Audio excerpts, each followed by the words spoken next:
Pessoal, vamos encerrar a aula. Agora falando da regulação da fome e da saciedade, tá?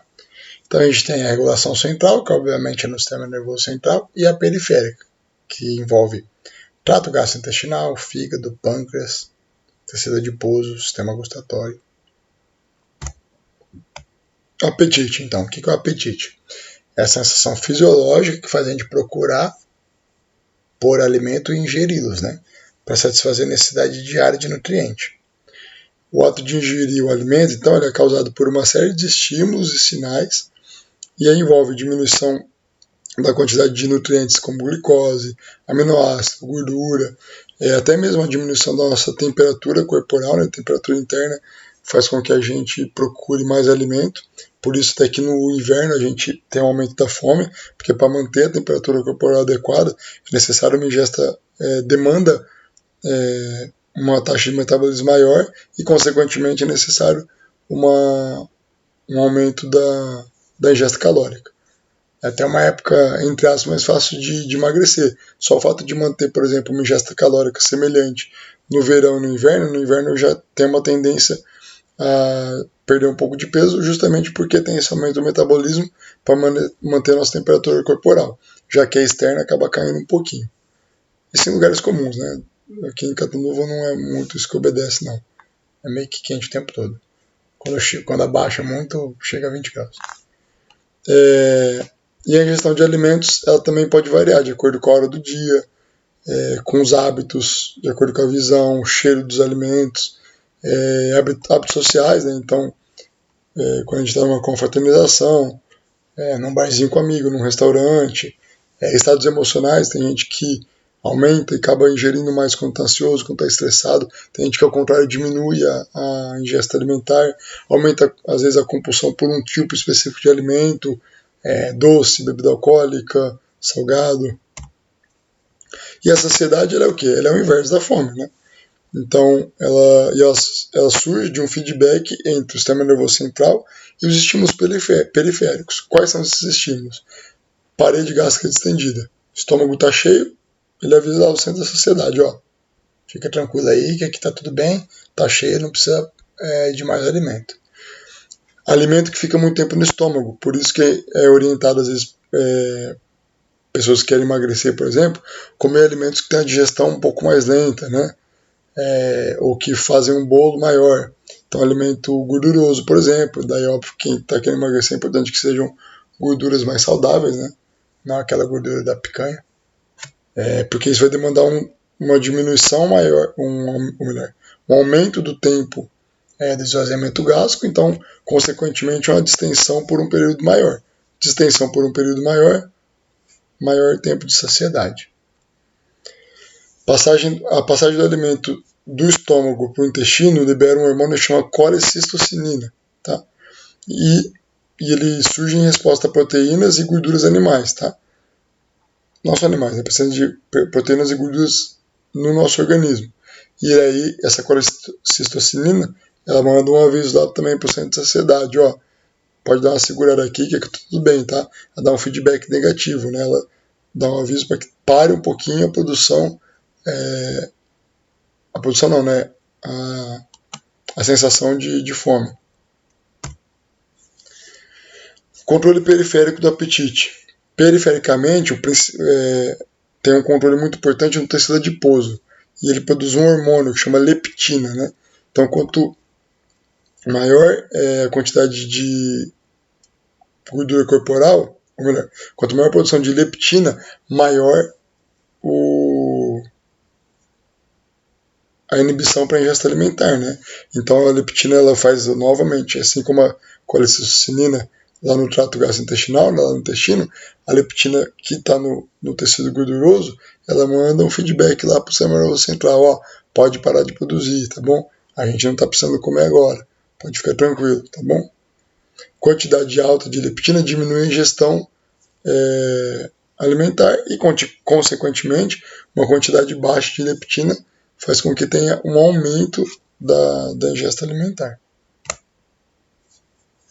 Então, como eu falei, né, os sinais da fome e da saciedade vão para a mesma região do cérebro da sede, né, vão lá para o hipotálamo, ele recebe esse monte de tipo de sinalização, seja os nutrientes, nível de glicose no sangue, distensão gástrica, nível de hormônios centrais e periféricos, como colecitinina, leptina, né? E daí o hipotálamo ele vai produzir comandos para procurar alimentos ingeridos, ou ainda ele prepara, ou ainda para que não tenha essa ingesta, né? Porque não tenha esse aumento da procura por alimento.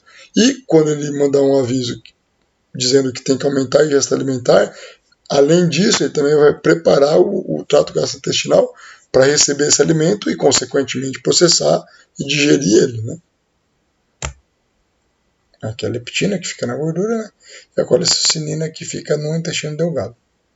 A distensão gástrica, que também dá um feedback negativo, o aumento da glicose também. Por isso que quando a gente come um doce, dá aquela sensação gostosa de saciedade, de que tá tudo bonitinho. Controle central então, da homeostase energética, qual que é a ideia dele? É manter o peso. Nem que a gente diminua, nem que a gente aumente. Por isso que às vezes emagrecer é tão difícil. Porque o nosso organismo está preparado para que aquele peso seja mantido. Especialmente depois de um tempo já naquele peso, aí o nosso cérebro não entende que aquilo lá não é necessário, que a gente tem que perder esse peso. Tá? E daí ele vai atuar tanto no controle do gasto energético, quanto no mecanismo sensor do estoque energético, através dos sinais de nutrientes. Então a insulina vai dar esse sinal, a colecitinina, a grelina, a leptina, a glicose, o hormônio peptídeo Y, tá? Através de sinais neurais que vão vir do trato gastrointestinal para o sistema nervoso central, né? E daí o nervo vago vai atuar lá diretamente no núcleo do trato solitário, no hipotálamo, e de sinais hormonais periféricos, né? Como a insulina e a leptina. Falei um pouquinho da fisiologia, vamos agora fazer igual que a gente fez com a sede, vamos falar um pouquinho da semiologia. Transtornos da orexia. O que é orexia? A orexia vem do grego, né? Que é comer, apetência, apetite, tá? Então, anorexia é a ausência de vontade de comer. Hiporexia é a vontade diminuída de ingesta alimentar. Hiperorexia, por oposição, né, por consequência, é o oposto da hiporexia, é um aumento da ingesta alimentar, né? Seja por uma polifagia, que a pessoa só se alimenta, ou em transtornos psicológicos, como a bulimia, que a pessoa tem uma tendência a alimentar, mas depois acaba eliminando de maneira artificial, né? Parorexia ou disorexia, o que é isso? É uma perversão do alimento, da fome. Então, pode surgir eventualmente por conta de pacientes que estão com quadros anêmicos, quadros de desidratação, desnutrição. Falando em desnutrição, então, o que é desnutrição? É um conjunto de carências de diversas naturezas, principalmente de proteína, mas também está incluso deficiência de carboidrato, lipídio, micronutriente e também de perda de peso corporal, né? Ela pode surgir por conta da, entre aspas, né, simples falta de alimentos, por conta de decorrência de hábitos alimentares errados, porque a desnutrição não é só o paciente magro, o paciente está com deficiência de micronutriente, ele pode estar desnutrido também. Dieta de emagrecimento mal orientada, então às vezes a gente supre alguma coisa totalmente do nosso organismo, que é necessário que tenha aquela dose ou de vitamina ou daquele nutriente, tá? Ou por enfermidades. Então o paciente que está, por exemplo, com processo neoplásico, a neoplasia ela libera um hormônio chamado caquexina, que faz com que o paciente tenha menos vontade de ter uma ingesta alimentar e hídrica, ele começa a ficar desnutrido, desidratado, com aspecto caquético. A desnutrição, a gente classifica ela de acordo com o déficit de peso. Então, um déficit de peso de 10 a 25% é uma desnutrição grau 1. De 25 a 40%, desnutrição grau 2. E acima de 40%, uma desnutrição grau 3. Tá? Existem situações, como que a gente vai ver daqui a pouquinho, que a desnutrição passa de mais de 60% do peso corporal. Então, como se uma pessoa de 70 quilos perdesse aí mais de 40 quilos, 42 quilos mais ou menos, tá? Segundo a Organização Mundial de Saúde, né, eles subdividiram, né, a desnutrição calórico-proteica em 3. O kwashiorkor, e aí inclui aqui o kwashiorkor marasmático, o marasmo, que inclui a caquexia, e a desnutrição inespecífica, que inclui pessoas que realmente não têm acesso aos alimentos, né? Então, no kwashiorkor, a desnutrição principal é de proteína. Eventualmente até engana quem está avaliando, porque o paciente não necessariamente tem uma diminuição do peso corporal. Tá? Ele pode ter o peso corporal mantido, mas às custas de edema, porque está com a diminuição da quantidade de proteína. Tá? O início da sintomatologia no kwashiorkor ele é mais rápido, mas como eu falei, acaba mascarado por um edema, tá bom? A face fica parecendo uma face de lua cheia, assim. Tu começa a ter uma diarreia intensa, dermatite, porque tudo isso, queda do cabelo, o cabelo fica quebradiço, hepatomegalia, tudo isso daqui é por conta da queda da proteína, tá bom? Esse desinteresse pelo ambiente, essa apatia, é porque o paciente está desnutrido, né? Tá faltando proteína para ele, não está conseguindo produzir os aminoácidos adequadamente no corpo dele. E o marasmo, daí, é uma situação mais extrema ainda. A sintomatologia é insidiosa, porque o paciente vai emagrecendo e vai perdendo proteína, micronutriente, gordura, carboidrato, tudo, massa muscular, tudo de maneira um pouco semelhante, né? E o sinal mais evidente é a perda ponderal, né? E que pode chegar a níveis acima de 60% do peso corporal, que seria o ideal, né? A pele fica seca e sem brilho, porque também falta proteína, mas ela não tem tanto aquela dermatite do kwashiorkor, acaba surgindo além da deficiência de proteína, por conta de um edema também, né? O cabelo diferente do kwashiorkor não vai alterar a tonalidade dele, né? A coloração dele. Pode ocorrer diarreia, mas a intensidade é menor, até porque o paciente está tão desnutrido que não tem como ele ter essa eliminação aumentada. Não existe hepatomegalia nesse caso, né? E não ocorre tanto essa apatia, essa anorexia. Causas de desnutrição. Então, o que causa isso daí? Fatores que interferem ou no consumo ou na absorção dos alimentos. Que interfere no consumo? Inapetência por doenças infecciosas, por doenças neoplásicas, por alcoolismo, diarreia crônica, o paciente perde às vezes até o apetite, gastroenterite, paciente que está com o estômago ruim, não está conseguindo absorver direito, quando a comida chega no trato gastrointestinal faz mal, o paciente começa a perder o interesse pelo alimento. Né? Úlcera péptica, pelo mesmo motivo, gera dor quando o paciente se alimenta. Distúrbio psíquico, depressão, o paciente não tem vontade de se alimentar, acaba ficando um pouco embotado, um pouco mais apático. E anorexia, né, que é uma causa psicossomática. E fatores que interferem na absorção. Então, ausência de suco digestivo, pacientes, por exemplo, têm deficiência de lactase, ele vai ter dificuldade de ingerir proteína do leite ou alimentos derivados do leite, né? Icterícia obstrutiva, porque daí vai ter uma dificuldade maior de absorção de gordura. Hipermotilidade intestinal, porque o alimento vai ser eliminado mais rápido, pode surgir na colite ulcerativa, na doença de Crohn, doenças diarreicas, uso de óleo mineral, que são os laxativos, né? Substâncias catárticas, e aí são fármacos que fazem ingestão, que faz uma catarse, né, no estômago, então faz uma eliminação rápida de fezes. Cirurgias gástricas, né, o intestinal, inclusive a cirurgia bariátrica. Fatores que interferem no armazenamento ou na utilização: hepatite, cirrose hepática, alcoolismo, diabetes mellitus, que consome bastante o paciente. Aumento da excreção por perdas, como queimadura, sangramento crônico, seja do trato gastrointestinal, seja pulmonar, por qualquer outro motivo, tumor ou qualquer outro motivo, né? Glicosura, albuminúria. Na lactação, a mulher que vai perdendo muito peso durante a lactação, porque é algo que consome bastante a mulher, né? Necessidade de aumentar de nutriente. Então, o paciente na atividade física intensa, ele não só desidrata, ele também perde micronutrientes. Se ele não repor adequadamente, vai se tornar, com o tempo, um paciente desnutrido, né? Gravidez, aumenta o consumo metabólico da mulher. Lactação, como eu disse, né? Febre, a febre acelera o nosso metabolismo hipertireoidismo, pelo mesmo motivo da febre.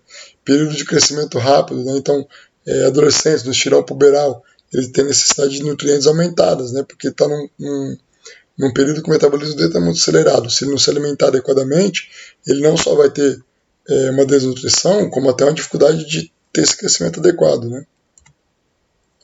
Sobrepeso e obesidade, que daí é o nosso oposto, né, da desnutrição. A gente tem dois tipos principais, né? A obesidade central androide e a periférica ginecoide. A central, a gordura se concentra especialmente no tórax e abdômen, né? E ela é típica de homens. Quando eu digo típica, obviamente eu não estou falando exclusiva, pode surgir em mulheres também. E qual que é o grande problema dessa obesidade? Que a gordura não é só subcutânea, há um acúmulo grande de gordura visceral, que inclusive é uma gordura até pior do que a gordura subcutânea, né? Está muito relacionado com o surgimento de diabetes tipo 2, hipertensão arterial, infarto agudo do miocárdio. E a obesidade periférica, ou ginecoide, como o próprio nome diz, é mais frequente em mulheres, né? A gordura se deposita principalmente na região de coxa, nádegas, regiões próximas à pelve. Às vezes é até mais difícil a gente ver a mulher começa, em geral, a engordar da cintura para baixo, e depois começa a engordar um pouquinho mais barriga, braços, tórax, né? E diferente da central, que a gordura se acumula, que a gordura se acumula também na região intraabdominal, na ginecoide é mais comum só o acúmulo da gordura subcutânea. Tem também esse aumento da gordura visceral, mas de maneira menos intensa. E acaba sendo até entre aspas, bom, né? Mas menos grave do que esse aqui, porque aí a chance dessas comorbidades é menor nessa situação aqui. Aqui a classificação da obesidade eu trouxe para vocês, mas é coisa que vocês estão careca de saber, né? Então, o normal, o IMC é o peso dividido pela altura ao quadrado, né? O normal, não está aqui, mas o normal é que fique entre 18 e 24,9. Quando a gente tem um adulto com um IMC de 25 a 29,9 e está no sobrepeso, obesidade grau 1 de 30 a 34,9, grau 2 de 35 a 39,9 e grau 3, ou obesidade mórbida, né, em pacientes com IMC acima de 40. É óbvio que hoje em dia a gente não avalia só isso, né? A gente avalia pregas cutâneas, tem a gordura visceral já é avaliada também, né? São coisas que também têm bastante importância na hora de avaliar a composição corporal do paciente. Então aqui, como eu falei, né, além da informação contida no peso atual do paciente, é importante essas outras informações de prega cutânea, gordura visceral, e tão importante quanto tudo isso é conhecer a evolução desse parâmetro, né? Se esse paciente está acumulando ao longo do tempo, se ele está numa linha decrescente, então está perdendo peso, né? O intervalo durante o qual se processou a perda de peso e também o ganho de peso, né? Então, às vezes, grandes ganhos muito rápidos, não necessariamente, em geral, não estão ligados a acúmulo de gordura, né? Pode ser, entre aspas, somente um acúmulo de líquido, né? Então, se a gente observou isso daí, especialmente pacientes que têm doenças que a gente sabe que tem uma tendência a edema, como cirrose, síndrome nefrótica, é importante, às vezes, paciente, principalmente quando está internado, fazer o peso, ou mesmo em casa, né, ter uma balancinha lá, para fazer o peso dele diário, né? Por quê? Porque muitas vezes a gente pode já começar a ter um acúmulo de líquido que vai ser deletério para o paciente depois, sem necessariamente a gente começar a observar o edema, né? Geralmente, quando a gente observa o edema, o paciente já acumulou de 3 a 5 líquidos, 3 a 5 litros de líquido, seja no espaço intra ou extracelular. E a perda de peso é importante também observar se for muito rápido. Em geral, quando é um processo muito rápido, está ligado ou ao processo infeccioso um pouquinho mais grave ou situações neoplásicas. Bom, pessoal, então era isso que eu tinha para falar para vocês. Acabou ficando 2 aulas, né? Aí vocês vão ver as 2 aulas antes da gente fazer a nossa livezinha para tirar dúvidas aí, tá? Acredito que essa aula vai ter um pouquinho mais de dúvida, porque realmente é uma aula um pouco mais maçante, um pouco mais teórica, um pouco mais chata. Mas a gente vai esclarecendo aí ao longo na live e também nas nossas aulas práticas, tá bom? Obrigado.